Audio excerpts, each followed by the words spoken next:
Kia ora and welcome to Beer Club. I'm Luke. I'm Joe. This week we're drinking a beer from Boneface. Yeah, Spinal Hop. So the new rebranded Boneface, as you'll all know, the original Boneface got bought by Mike Nielsen and his wife Anna. the original owner of Panhead, and they've kind of done a full rebrand and reimagined the recipes. So I presume this would have started.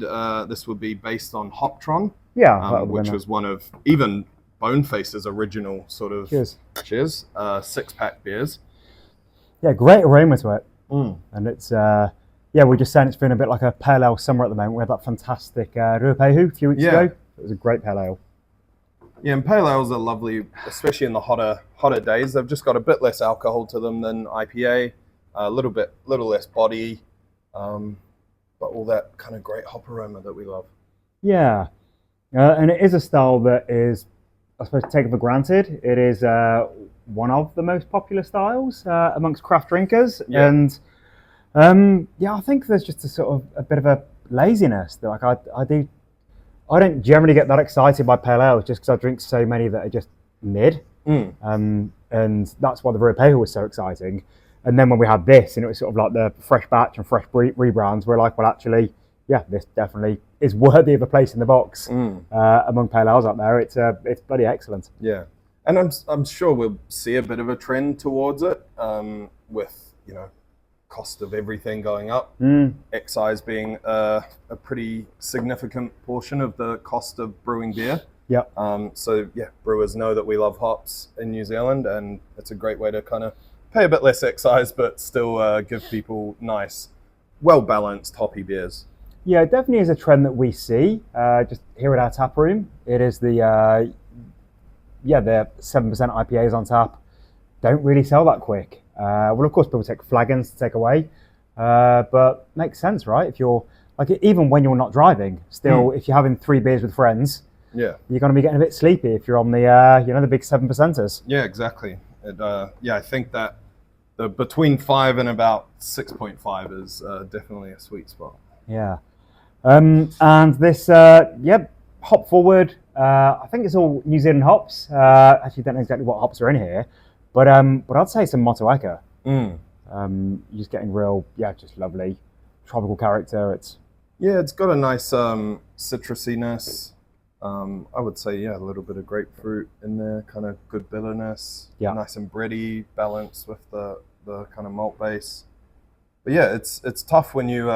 In New Zealand nowadays, you buy an APA, but it could mean Aotearoa Pale Ale. It could be an NZPA or an American Pale Ale.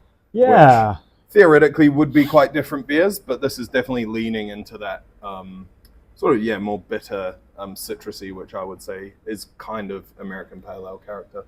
Yeah, and I suppose that first A in the APA in this instance, it's American, as in that's the vibe and that's the style. It's definitely not an English pale ale, which is a very different thing, a bitter. But yeah, people have used it to mean American hops. Obviously, this is New Zealand hops. And thinking about Tuatara, who so Mike Nielsen brewed at Tuatara for years before he started Panhead Brewing in 2013. But Tuatara, I think they were maybe the first that I know of that released a beer called Aotearoa Pale Ale. Probably right. And obviously they were bought by DB years later, and Panhead were bought by Lion, who are owned by Kirin, who are owned by Mitsubishi. And that was $25 million that deal was worth. Huge. Hefty. I don't think you'd get even a tenth of that nowadays for a similarly sized craft brewer. Well, Panhead was on Trade Me for 1.7 million. So who knows what the dealings were at Panhead. Boneface actually went into liquidation before Mike bought it. So who knows what the inner dealings were. Absolute bargain for purely just the stainless steel and just the location. It's a really beautiful site with a lovely hospitality offering. So it's in Brewtown. Have you been to Brewtown? I have been to Brewtown, yeah. It was on a drive back up from Wellington though, so I couldn't stay for too long, but stopped in for lunch. Yeah. I think we went to Tiago and Boneface.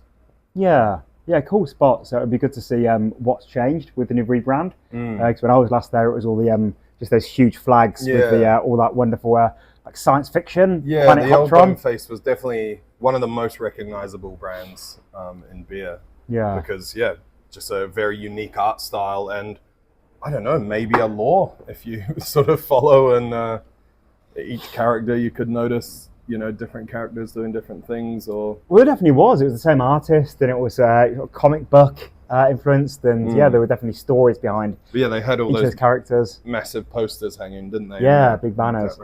And yeah, that Boneface artwork was excellent, and I think sometimes it just is good to rebrand because it's good to be fresh. So yeah, with the rebrand, I quite like the new rebrand, and I quite like the previous brand as well. I've never seen sort of cream coloured cans. I've seen white, yellow, black, obviously. Yeah, because there's a label on there, and it's coloured. The colour can perfectly matching the label. So yeah, definitely unique on the shelves.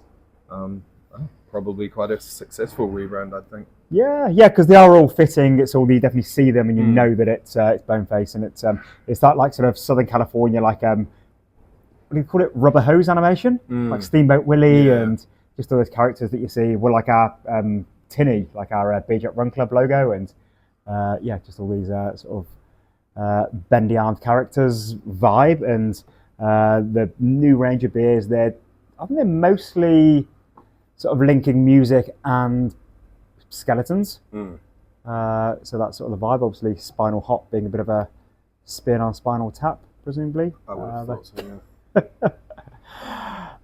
Get the word hop in there. So yeah, pretty interesting story. It'd be good to read Mike Nielsen's biography at some point if he ever puts it out about how that went, because Panhead was, I think, about 3 years old when Lion bought it. So just imagine just setting up and a brand new brewery, really. You're still in it, you're deep in it.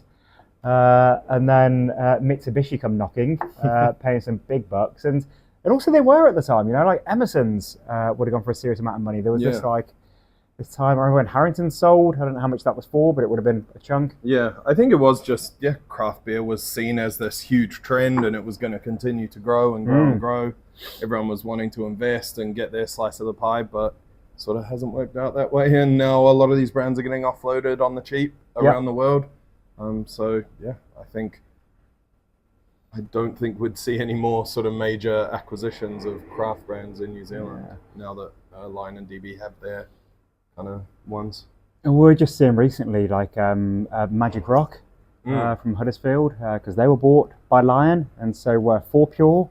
But they both shut down. Yeah, they both got offloaded to a Pubco in England a couple of years ago, but yeah, they've both folded completely now. And yeah, that's the thing. I think the reason that there's a duopoly is that these big brands, they want to have the lowest possible cost of goods and the biggest margins, and you don't really do that by releasing 100 different SKUs each year and having to deal with marketing and design and recipes. You make that money by brewing Heineken and just creating a beloved brand that's super popular. And that's what we saw in Britain in the sort of 1950s and thereabouts, just when all the little regional breweries got bought up, and then suddenly there was a duopoly and beer was terrible, and then sort of Campaign for Real Ale bought it back. And it's what happened in New Zealand with Lion and DB, and you get this trend of just like people that are loyal to a fucking brand, which is so strange, just to be a proud Southern man and drink Spates rather than trying something for the flavour of it. And these blokes arguing about whether Waikato tastes better than Spates, and they all taste the same. And if you're that proud a Southern man, maybe you'd want to support a Southern brewery where the profits are kept in Southland, or something like that. There's amazing brewers down there. Yeah, heck yeah. So yeah, pretty interesting, and it will be interesting to see how things do pan out with Tuatara, with Panhead, with all those big ones. Obviously, they own most beer taps here in Auckland. There are very, very few free houses that are allowed to pour what they like. Almost all places with beer taps, the taps are owned by Lion and DB, and DB are owned by Heineken. So yeah, just by that alone, you're shifting a lot of beer.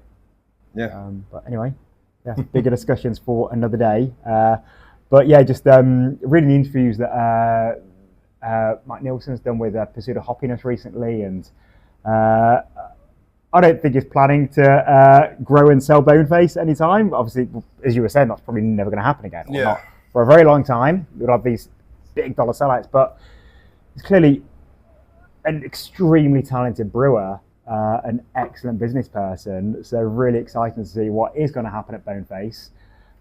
Just having a couple of super passionate, hardworking people behind it. That want to do cool stuff. Yeah. Looking forward to seeing. I think this is as they've launched, it's been basically a core range. So we should this year start to see some seasonals and some sort of out there. I think every beer they've done has been hoppy. So maybe not even a lager or a pils yet. So it'd be good to see. And if you're watching this, Mike, please bring back Boneface the juice, because I love that delicious dry hop goza. And the hoppy stout was great. I always love that. Yeah, what was that called? Outlaw? I can't remember. I think it was a really good hoppy stout. It was So also that, please. All right, that's about it for this week. Thank you for joining us for Beer Club. We will see you again next time. Cheers. Cheers. Cheers to the new Boneface.